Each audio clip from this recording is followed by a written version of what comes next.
Hello ladies and gentlemen, and welcome back to the channel for a breakdown on everything new in Update 6 for Payday 3. It is dropping later this afternoon at the time of recording. Hopefully this video goes up as it releases publicly, but I'm here to tell you everything that's new in the update, as well as some things that aren't included in the patch notes and a wider discussion about that, because there's things I do want to talk about there. However, we're going to go through everything. As always, there'll be chapter marked along the video, so if there's anything you want to see me talk about in particular, feel free to skip ahead. I have a feeling that one thing in particular is going to draw a lot of attention, so I'll have a section for you on that, don't you worry.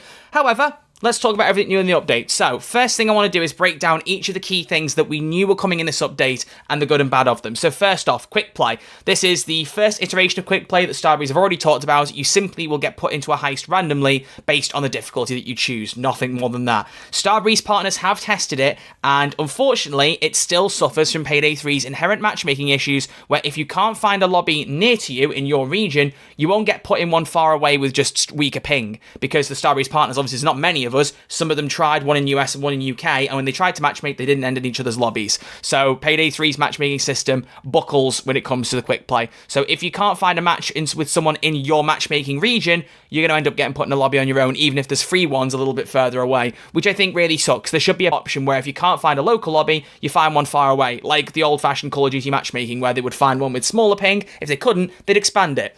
It just makes sense to put you in a lobby like that. If you want to play on your own, you just play on your own. You make it an invite-only lobby. As I've said, I want to just see a better quick play option with actual filters. Whenever that comes, I don't know, but I thought I'd mention that here. On top of that, post-game party up to help players find like-minded heisters with whom to do crime. There's now an option post-game to let players vote to stick together as a party. Unfortunately, it's not very easy to communicate with your teammates and find out if that's what you want to do, because VoIP still isn't in the game, also known as voice over IP, where you can have an actual text chat or voice chat with people on different platforms. You can play crossplay, but anyone on console literally can't even see the text chat that's being made on PC. So if you join a PC lobby, they could all be having a conversation, you'd be none the wiser. So you still can't really plan if you want to stick together. If you want to stick together, you can vote and hope for the best, but that could still have been better too. It feels like some of these changes are being added in the wrong order. Now, I'm not cutting my nose off to spite my face. It is good to get some of these changes regardless. I am grateful for them, but it's just a shame that they all are suffering from other inherent problems that could have been fixed if things had been done in other orders. It just feels like really bad planning and mismanagement, personally. That's just as far as I look at it. Top crash causes fixed, covered that already. They reckon they've solved up to 90% of server crashes. That's not something we can test as much. That's more going to be over the course of the next few weeks. As you're playing the game, do let me know what crashes you experience, if any. It'll be intriguing to find out. And on top of that, the shot grenade, the pig tickler, has been added to the game. So bear in mind, this grenade you can throw. It's a shot grenade. It'll stun enemies. It goes off 3 times. And if it touches any zappers, shields, or techies, it will kill them instantly. Anyone else, it will just stun them and deal no damage. So that's been added, and you have to be infamy level 39 to unlock it. There may be an issue. I haven't seen it tested out in the game just yet, but sometimes if you're past that level, you don't automatically get it. Finish a heist first, and that should fix it if that problem does reoccur. But on top of that, then we have skipping mission intro.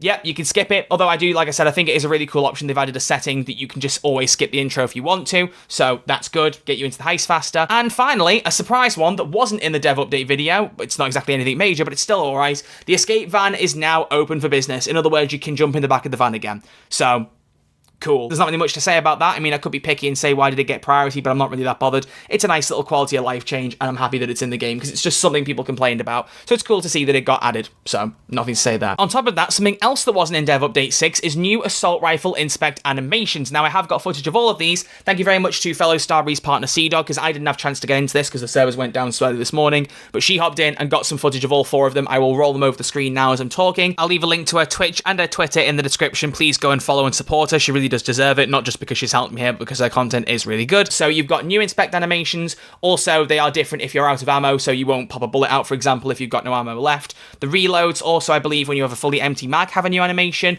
But on top of that, the motion and your sway of the gun when you're standing up and crouching is also different. This is now also down to the improved crouch animations you'll see for players from third person, and they've tried to tie into first person to make the animation a lot smoother. I'm glad this is in the patch notes. I don't know why it wasn't in there in the dev update, because the animation team deserves all the credit in the world. But either way, it is something, again, that is faultless, and I'm very, very glad to see it. So I'm really glad that we've got these new animations. They're all really, really cool. These only apply to the assault rifles, as I've said. So this is the KU-59, the Northwest B9, the Carv-4, and the VF-7S. They're continuing their pattern of only adding them in slowly in chunks, so we'll expect more later down the line for the rest of the guns that haven't yet had their animations. One thing that's important to say while we're talking about assault rifles, though, is that there hasn't been any change in stats for the Northwest B9. It was brought to my attention a little while ago that Starbreeze were supposed to actually actually buff the Ziv Commando and also the Northwest B9. They promised it in a live stream a few months ago. However, the Ziv Commando got a buff and the Northwest B9 didn't. So it almost seems that they've forgotten about that. So I'm bringing that up here because the Northwest B9 is commonly regarded to be the worst performing assault rifle in the group. You may feel differently, but it is a common opinion among Payday 3 players. So I would like to see that get the buff that you had promised, Starbreeze. So please put it out there. If you forgot,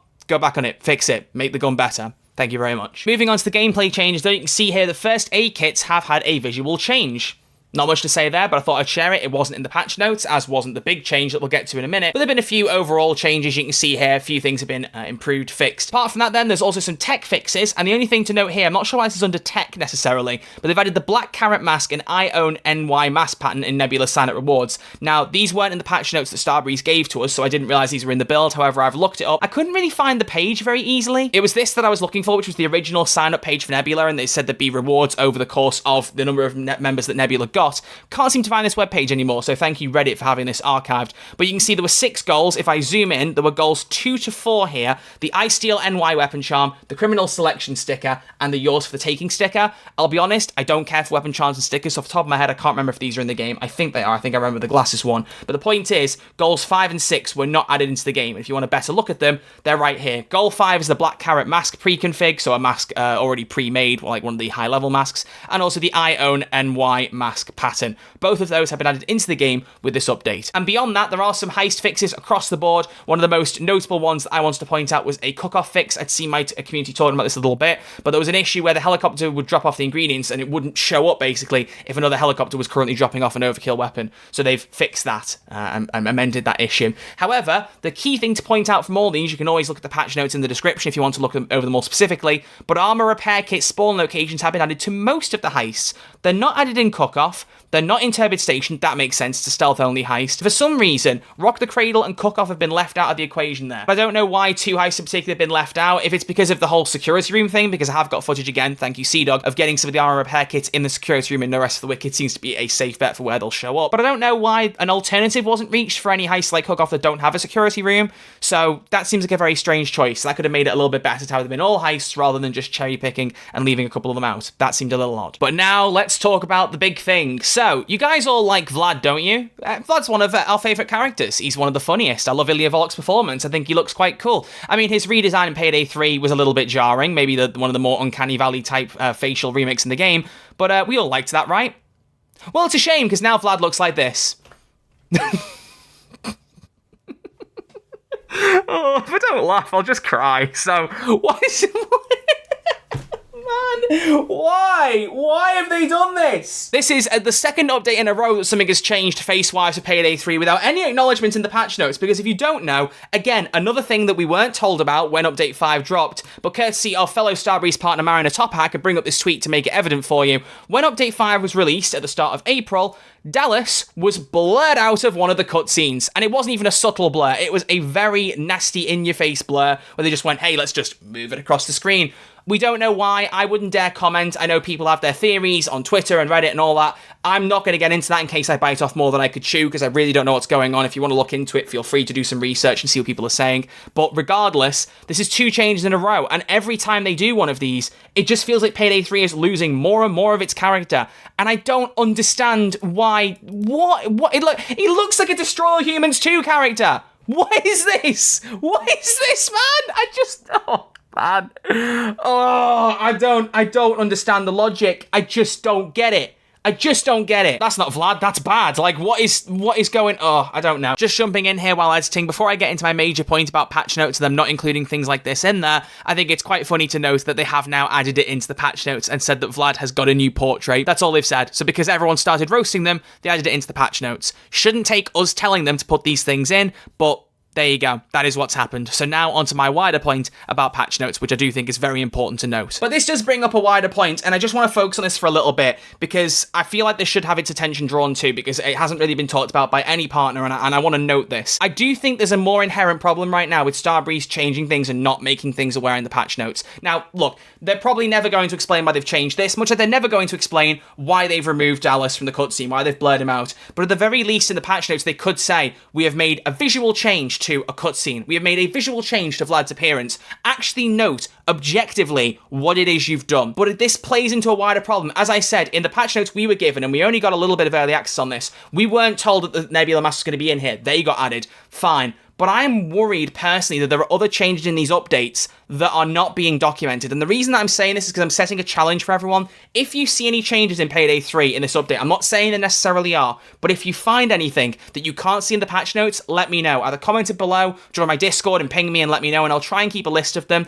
because I wanted to draw attention to this image in particular. And if you're wondering what this is, apologies for the flashbang. This is again courtesy of Sea-Dog, or at the very least her Discord. I think some of her Discord put this together. This is a list of changes that were applied in Payday 2's last game update, update 240.3, that were not in patch notes. And as you can see, some of them are pretty big changes that just weren't reported. I'm putting this out here now purely as a statement to say that I want Starbreeze to be a bit more transparent with their patch notes. The patch notes are supposed to be where every single change is detailed. It does not matter how big, it does not matter how small. They should all be in there. And if I'm not that bothered, I'll do what I did with these patch notes, where I'll look and go, you can look at some of these heist changes yourself. I'm picking out the big ones. They should all be there regardless of what I pick out in my silly little YouTube video. So things like this not being in Payday 2's update patch notes, and on top of that, Payday 2 not having a patch in ages despite there being a whole bunch of game-breaking bugs being introduced. If you want to check out more on that, I appeared on Vize's Safe House podcast a couple of weeks ago, and we talked about that in more detail over there, so feel free to go and check that out. I'll link it in the description. But Payday 2 in and of itself just seems like it's been abandoned at this point. There hasn't been an update in ages, and I honestly worry that Starbreeze are either trying to focus on Payday 3, although the update cadence is still not fast enough to prove that,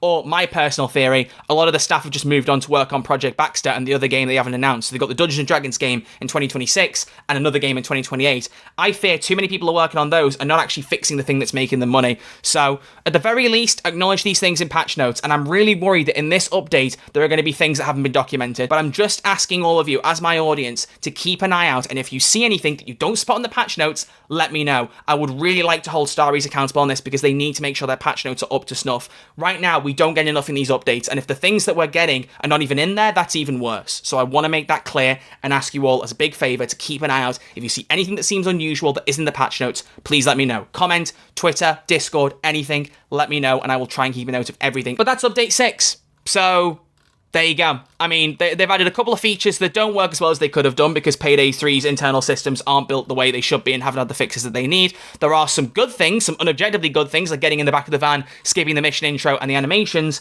But I'm going to ask the question that I always do when these updates come out. Is this enough to make me want to play the game? No. It isn't. And I really sincerely hope that the next update, update 7, finally adds a heist. We're getting to the point where there's literal sarcastic memes about the boys in blue heist, everyone being like, oh, it's gonna save the game, which it obviously isn't, but we need to get new content in the game as soon as possible. Not even just one heist, but getting a decent flow coming up of content. I don't know personally what the legal obligations are of releasing Year 1's content if they have to do it by the end of the year. I mean, they didn't release all the Silver Pass content within the time limit, so who's to say the Gold Pass fits that pattern? But on the assumption they have to legally release all the Year 1 content before the end of Year 1, it should mean that we're going to get a few heists back to back. Who knows? If that happens, that will hopefully give this game a chance to come back. But right now, updates like this are just not enough. It's what I've said before. These are things that are nice if you lump them all together with previous updates and you're a new player or coming back after, say, 6 months. But update to update, it just ain't enough. So I'm going to say that this update is a little bit mid. I think it's got some cool stuff, but some other not so good stuff and some other changes that just haven't been explained, and I have absolutely no idea why. And I'll leave it there. So thank you all very much for watching this video. Greatly appreciate it. Let me know what you think of Update 6 down in the comment section below. And apart from that, I will see you all in the next video, whatever that will be. I'm cooking something up, I think, for next week, midweek, that'll be something a bit different to Payday, but the Payday fans will like. And then we've got Devblog 11 coming out on Friday, which will talk about the new LNG, whenever that will come out. Add that with a new heist. Try and give us some resemblance of a proper big update and get people back in the game. It's sorely needed now. These updates can't carry on. They're not often enough. Monthly is good, but with the level that they're containing, it just ain't enough. So we'll see what happens next time. Thank you all for watching. Look after yourselves, stay safe, and I'll see you all on Friday for another video.